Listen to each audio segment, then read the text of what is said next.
Next topic replace. మీరు ఒక డాక్యుమెంట్లో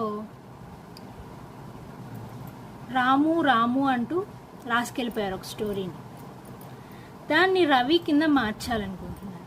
అప్పుడు ఏం చేస్తారు? ప్రతి చోట సెర్చ్ చేసుకుంటూ రాము మార్చాలి రవి కింద అని చూసుకుంటూ ఉంటే టైం అనేది వేస్ట్ అవుతుంది. అదే మనం ఈ రీప్లేస్ అని ఆప్షన్ని యూజ్ చేసుకుని ఎలా మార్చచ్చు ఇప్పుడు చూసేద్దాం.